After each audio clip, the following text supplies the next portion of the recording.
নমস্কার বন্ধুরা, কেসি blog and কিচেনে সবাইকে স্বাগত। আজ আমি নিয়ে এসেছি ফুলকপির এক রেসিপি, যেটা কিনা ভাত, রুটি, পরোটা সব জিনিসের সঙ্গেই খেতে ভীষণ ভালো লাগে। চলুন দেখে নিই আমি কিভাবে বানাচ্ছি। দেখুন, আমি কয়েকটা বড় বড় ফুলকপির টুকরো মোটামুটি একটা নিয়েছি। তারপরে ডেকচির মধ্যে গরম জল, ফুটন্ত জল করে নুন দিয়ে খানিকক্ষণ আমি ওটা ডুবিয়ে রেখে দিলাম। ডুবিয়ে রেখে দেওয়ার পর ছেঁকে নিলাম। ছেঁকে নেবার পরে এইভাবে একটা গ্রেটার দিয়ে আমি সমস্ত ফুলকপিগুলো গ্রেট করে নেব। আর গরম জলে দেওয়ার জন্য কি হবে, একটুখানি নরমও হয়ে যাবে আর যত পোকামাকড় সমস্ত বেরিয়ে যাবে। তারপর দেখুন, আমি সমস্ত ফুলকপিটা এইভাবে গ্রেট করে নিলাম, কিন্তু ফুলটাই শুধু নেব, ডাঁটিগুলো কিন্তু নেব না। তারপর দেখুন, এইটা আমি পুরোটা একটা অন্য বাটিতে উঠিয়ে নিলাম। উঠিয়ে নেবার পরে 1 চামচ আমি নুন দিয়ে দিলাম। নুন দিয়ে এটা পুরোটা মাখিয়ে নেব। মাখিয়ে নেবার পর আমি এটা খানিকক্ষণ ঢাকা দিয়ে রেখে দেব। দেখুন, ওই ডাঁটিগুলো কিন্তু আমি নিই নাই। তারপর দেখুন, আমি খানিকক্ষণ রেখে দিলাম, মোটামুটি 15 মিনিটের মতো রেখে দেওয়ার পরে ঢাকা খুলে দেখুন আমার ওইটা কতটা জলটা টেনে গেছে, অনেকটা জল বেরিয়ে গেছে। তারপরে সেই জলটার থেকে চিপে চিপে আমি ফুলকপিটা উঠিয়ে নেব, যেটা আমি গ্রেট করে রেখেছি। তবে এই ফুলকপির এই জলটা আমি ফেলবো না, এটাও আমি কাজে লাগাবো। তারপর দেখুন, ওই যে ফুলকপির ইয়েটা আমি করে রেখেছি সেটার মধ্যে একটুখানি আমি কম করে নুন দিলাম, কেন কি ওইদিকে নুন জলে আমি ডুবিয়ে রেখেছিলাম। তারপরে দেখুন, নুন, হলুদ, জিরে গুঁড়ো, ধনে গুঁড়ো 1 চামচ করে দিলাম। আর 1 চামচ আদা গ্রেট করে দিয়েছি, কয়েকটা কাঁচা লঙ্কা কুচি করে দিলাম। তারপরে দেখুন, বেসন আমি 2 চামচ দিলাম ছোট চামচের। আর ধনে পাতা দিয়ে দিলাম কিছুটা, কেন কি বেসনটা বেশি দেওয়া যাবে না, তাহলে বেসনেরই টেস্ট চলে আসবে। তারপরে এটা এইভাবে খুব ভালো করে ঠেসে ঠেসে মেখে নেব। মেখে নেবার পর এগুলো বলের আকারে আমি গড়ে নেব, কিন্তু মাথায় রাখতে হবে বেসনটা বেশি দেওয়া চলবে না। তারপর দেখুন, ওইদিকে আমি সর্ষের তেল কড়াইয়ে দিয়ে গরম করে নিয়েছি খুব ভালো করে।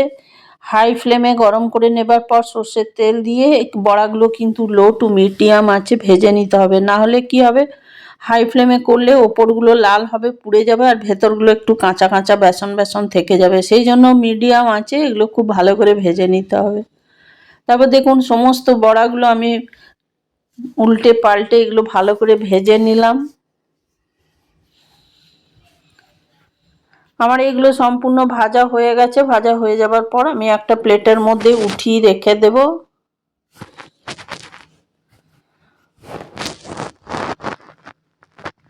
উঠিয়ে রেখে দেওয়ার পরে দেখুন, আমি 1 চামচ গোটা জিরে দিয়ে একটা পেঁয়াজকে কেটে দিয়ে দিলাম। তারপরে রসুন আমি গ্রেট করে দিলাম,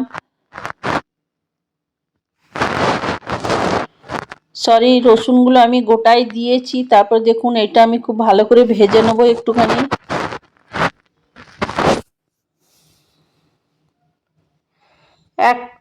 এক টুকরো আমি দারচিনি আর একটা এলাচ আমি এটার মধ্যে দিয়ে দিলাম। তারপর দেখুন, আমি কিছুটা মোটামুটি 6-7টা কাজুও এইটার মধ্যে দিয়ে দিলাম, পেঁয়াজটার মধ্যে দিয়ে দেওয়ার পরে এইভাবে লাল করে ভেজে নিতে হবে।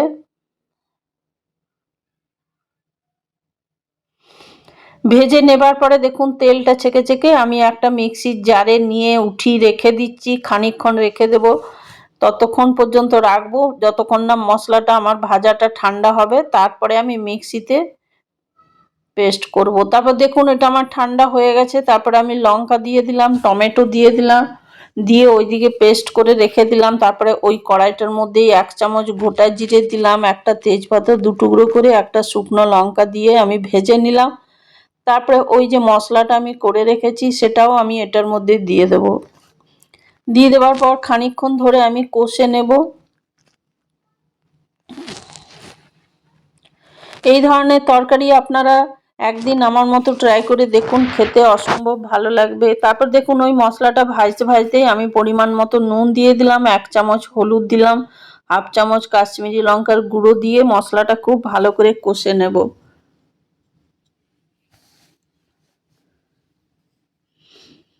মশলাটা কষে নেব। তারপরে ওই যে মিক্সির জারে আমি মশলাটা করেছি সেটা ধুয়ে একটুখানি আমি দিয়ে দিলাম এটার মধ্যে, কেন কি এটার মধ্যে কাজু দেওয়া আছে বলে অনেক সময় এটা লেগে যাওয়ারও ভয় থাকে, সেই জন্য একটু জল দিয়ে দিয়ে ভেজে নিতে হবে। দেখুন মশলাটা আমার তেল ছেড়ে দিয়েছে, তার মানে আমার এটা হয়ে গেছে। তারপরে দেখুন এইদিকে আমি খানি 2 চামচের মতো আমি ইয়ে দিয়ে দিলাম, দই দিয়ে দিলাম। দইটা আমি ফেটিয়ে রেখেছিলাম। দইটা দিয়ে দেওয়ার পরে দেখুন আর বেশিক্ষণ, খুব বেশিক্ষণ আমি এটা ভাজবো না, একটুখানি ভাজবো। একটু নাড়িয়ে নেবো, নাড়িয়ে নেবার পর দেখুন কিছুটা ধনেপাতা কুচি করে রেখেছি, সেই ধনেপাতাটাও আমি এই মশলাটার মধ্যে দিয়ে দিলাম।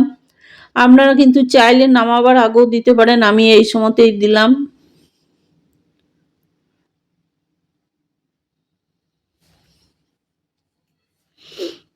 দেখুন আমার মশলাটা ভাজা হয়ে গেছে। তারপরে আমি এর মধ্যে গরম জল দিয়ে দিলাম। গরম জল দিয়ে দেওয়ার পর খানিকক্ষণ ঢাকা দিয়ে রেখে দিলাম।